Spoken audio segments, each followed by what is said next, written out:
네, 안녕하세요. 김예린 변호사입니다. 저는 재개발 재건축 부동산 전문으로 하고 있고요. 그리고 특히 이제 재개발 재건축 정말 많이 하고 있습니다. 근데 이제 재건축 초과이익 관수제를 좀 관심 가지신 분들이 많을 것 같아요. 이거는 사실 이제 재개발에는 없고 재건축에만 이제 되는 건데, 재개발 같은 경우에는 사실 공공성이 워낙 강한 사업이다 보니까 의무적으로 임대주택을 좀 공급을 한다던가 뭐 정비 기반 시설을 공급하도록 한다던가 그런 부분들이 있어서 이미 어느 정도 이제 그 이익을 반환을 하고 있는 거죠. 근데 이제 재건축 같은 경우에는 내 아파트를 뭐 새로 짓는 사적 자치의 개념이 강하기 때문에 그래서 이거를 이제 불로소득을 어느 정도 차단을 해야겠다라는 취지에서 특히 이제 강남 재건축을 처음에 타겟팅해서 나왔던 게 재건축 초과이익 환수제죠. 그래서 이게 원래는 2006년에 처음으로 나왔는데 계속 유예가 되다가 사실상 이제 납부한 단지가 많지는 않아요. 그러다가 이게 한 번 또 헌법재판소로 갔었어요. 그래서 한남 연립주택이라고 해가지고 지금 한남 8학원이거든요.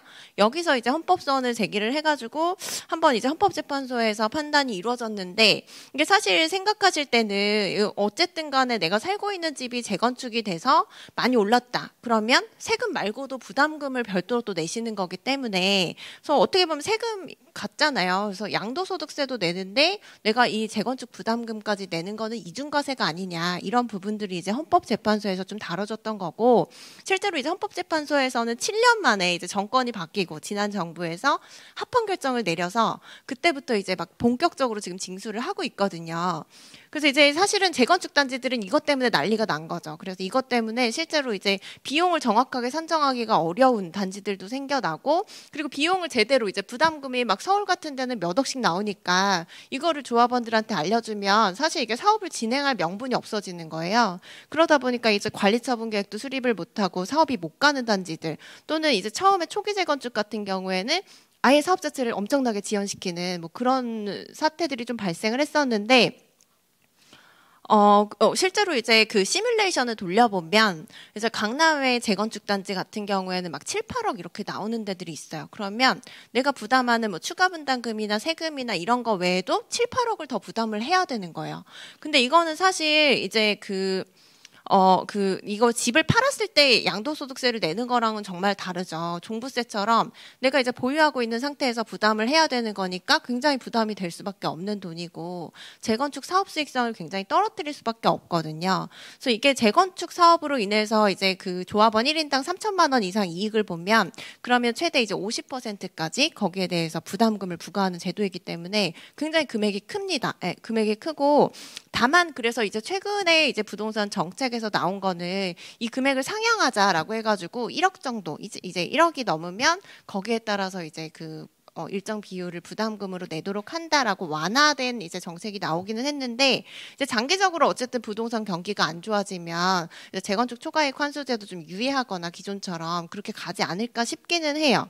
그래서 이런 부분들이 좀 이제 재건축 시장에서는 또 다른 이제 규제나 부담으로 다가오기 때문에 세금 외에도 이제 좀 문제들이 되는 것 같아요. 재건축 사업 자체를 좀 지연시키는 요소들이 되는데 어쨌든 장기적으로는 좀 부담이 완화가 되지 않을까 싶기는 하지만 현재로서는 이런 부분들이 있어서 좀 잘 보고 들어가셔야 될 것 같고 이게 재건축 초과이익 환수제가 계속 유예가 되다가 2018년 1월 1일 이전에 관리처분 신청한 단지들은 이걸 면제해 줬거든요. 그래서 이런 단지들은 사실 이 재건축 부담금을 내실 필요가 없을 수도 있어요. 그래서 대표적으로 반포는 1, 2, 4주구를 묶어서 하고 3주구를 별도로 하는데 입지나 뭐 이런 거는 크게 다르지 않아요. 평형 구성이나 이런 건 좀 다르기는 한데 근데 이제 반포 1, 2, 4주구는 이때 이제 신청을 적절하게 해서 그래서 이제 재건축 초과이익 환수제를 피했죠. 근데 바로 옆에 있는 3단지는 3주구는 피하지 못했어요. 그래서 여기 프리미엄만도 몇 억씩 차이가 나거든요. 그래서 그런 부분들도 좀 고려를 하셔서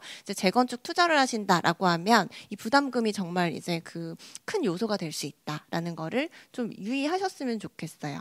그리고 이제 한 가지 더 말씀을 드리면 지난 정부에서 이제 대출 규제나 뭐 그 다주택 자에 대한 세금 부담 이런 것들을 굉장히 늘리다 보니까 이제 1+1 분양 받을 수 있는 경우 있거든요. 그래서 재건축 재개발은 기본적으로 내가 아무리 그 구역에 많은 주택을 갖고 있어도 한 채밖에 분양을 못 받아요. 분양을 못 받는 게 원칙인데 그러다 보니까 이제 크게 가지신 분들은 재건축 재개발을 원하지 않아서 반대하는 경우가 많기 때문에 이제 1+1 분양이라고 해서 이제 일정한 범위 내에서는 두 채를 이제 분양을 하기도 하죠. 네, 근데 이게 문제는 뭐냐면 그 1+1 중에서 한 채는 60제곱미터 이하의 주택으로 받으면서 이전 곳이 다음 날 소유권 이전 등기 넘어온 다음 날부터 3년 동안 전매를 못해요. 그러다 보니까 이게 월 한 채 갖고 있다가 갑자기 두 채를 분양 받으셨잖아요. 그러면 그 상태에서 다주택자가 돼버리시는 거예요. 그래서 이게 그 대출도 안 나올 수가 있고, 특히 이제 강남재건축은 한동안 15억 이상은 또 대출 못 받았으니까, 그래서 대출을 못 받고 또 그리고 이제 계속 또 보유를 하셔야 되니까 이게 그동안 종부세도 다주택자, 이주택자로 받으시고 양도할 때도 또 이제 그 중과세를 받다 보니까 이런 부분들이 너무 부담이 되신다는 거죠. 거기다 전매 제한이 걸려 있으니까 전매도 못 하고.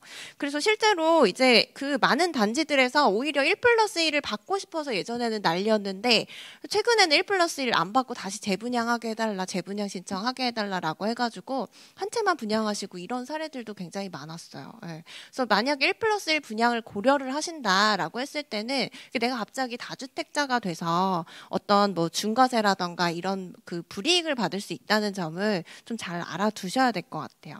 그리고 한 가지 또 이제 입주권 관련해서 좀 다주택자 분들에게는 좀 그 절세할 수 있는 부분들이 있거든요. 왜냐하면 이제 그 지난 정부에서 타겟이 됐던 거는 다주택자이기 때문에, 근데 이제 다만 재개발 재건축 같은 경우에는 이게 멸실되거나 하면 토지만 남아 있으니까 그럼 주택수에 또 포함이 안 되는 매물들이 좀 있거든요.